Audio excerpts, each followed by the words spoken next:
Murder by 7's, a plea for help. The last child I saw taken right off her front lawn was my friend. She went by the nickname of Candy. She had long, blonde, curly hair, lived within walking distance of Over Reisner Elementary in Edmond, Oklahoma. I remember a man in a military uniform who loved her very much, standing in her living room. Please help me find him, her loved ones, and her full given name. By sending this video out, eventually it will find him and those with any information concerning missing children the year 1976 and 77. He took 7 children that I witnessed, but before I explain the dark details of how and what he did with them, let me first explain how it is that I escaped a life of hell and ended up standing where I stand today.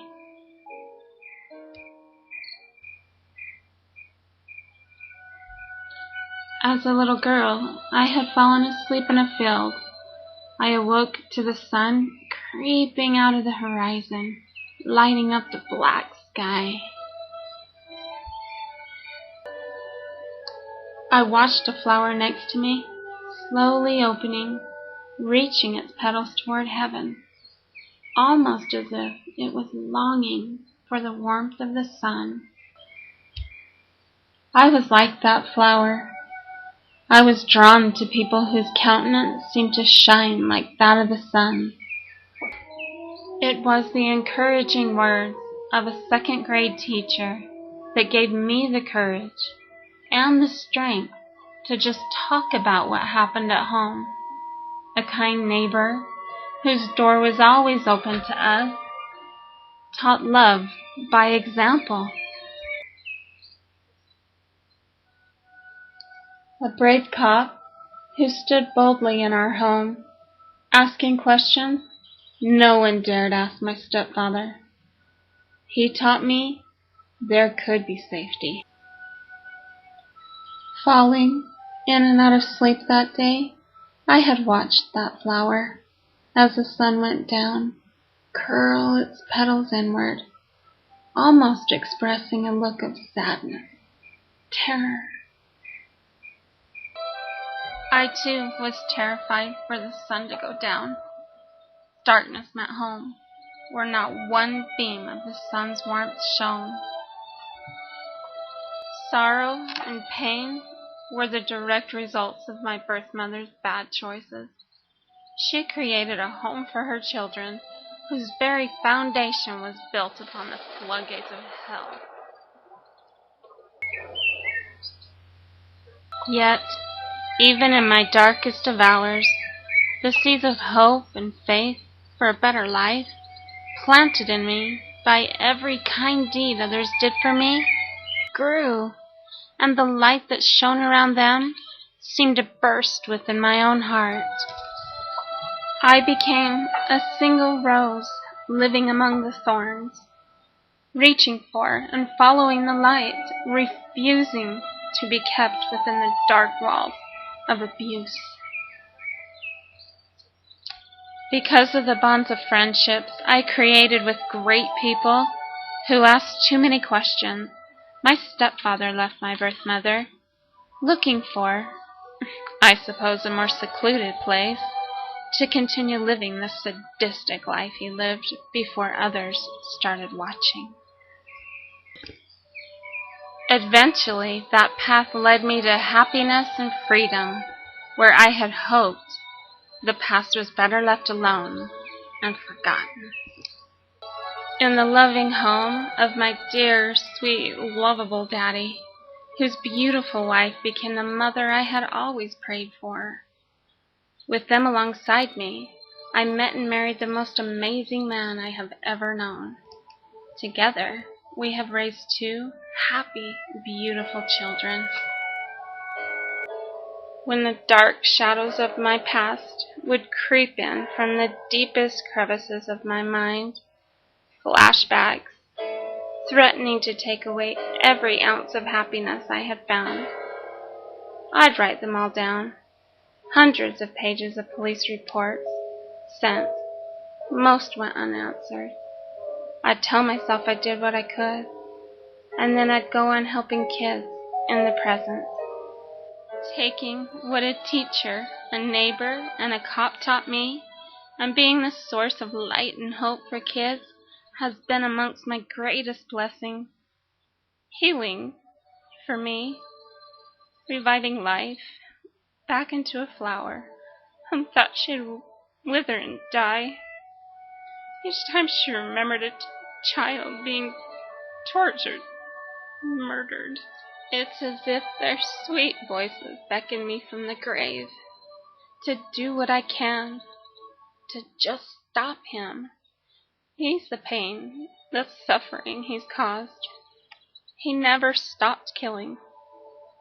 Tell the world where we are, and they will find others. Drawn by a force we'd tried so hard to repress, and guided by a power much stronger than ourselves, my sister and I went back to Oklahoma to get the evidence we needed.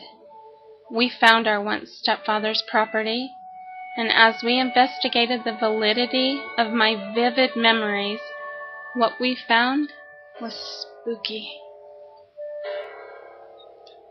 Though time had aged the vehicle, the same vehicle I had described in my police reports, the one that my once stepfather used to abduct the children, he still owned it. It sat on his property like some kind of a shrine, a trophy to a time that he got away with murder by 7's. All of his children he kept would be age 7 on 7/7 of 77, July 7th, 1977. He kept them captive in a 7-chambered prison he'd dug out of the crawl space beneath the floorboards of our living room floor. A crawl space authorities had been told by my birth mother and once stepfamily. For years, they told them it did not exist. A crawl space the current property owner did not even know existed. He, too, was told there wasn't one. Until I, 32 years later, with only a 7-year-old girl's memories, names, dates, places, and faces, all hauntingly stored within the memory banks of my now grown mind, determined to prove that it did in fact exist. I showed the property owner the door to the crawl space in his own home. What we found in that crawl space was even more disturbing than what we found on our once stepfather's property. We found sand in a depressed 7x7 area in that crawl space, and the rest of the crawl space was cement-hard clay. The sand in this 7x7 area had settled over time, clearly outlining where the room once was. I had described in detail in my police reports how my stepfather had put a pipe through this air vent and busted the water line here and filled the room with me in it. 32 years later, we found the broken pipe, boards, nails, plaster, all of which I saw break free from the force of the water. They made their way up that sand pile just as I had. Still they lay there, waiting to validate my report. We took our evidence down to the Edmond Police Department, and when they get information back in response to this video, and it matches the information I have already given authorities, they will have the just cause they will need to dig up that grave site. There were little children that did not survive the inhumane conditions of that dungeon. Their little bodies still lay beneath the sand. My plea for help is not just to a select few who were affected by my once stepfather, but just as the seeds of hope and light were planted in me as a child, I'm hoping that this video and the response I get from it will plant seeds of hope and faith for a better life in victims everywhere. By our kind deeds, let our acts shine like that of the sun, an encouraging word, an open door, and a helping hand. Even the simplest thing, as a click of a keypad, can literally change the world, as my teacher changed mine. She had medium-length brown hair, a fairly new teacher at Overreisner Elementary.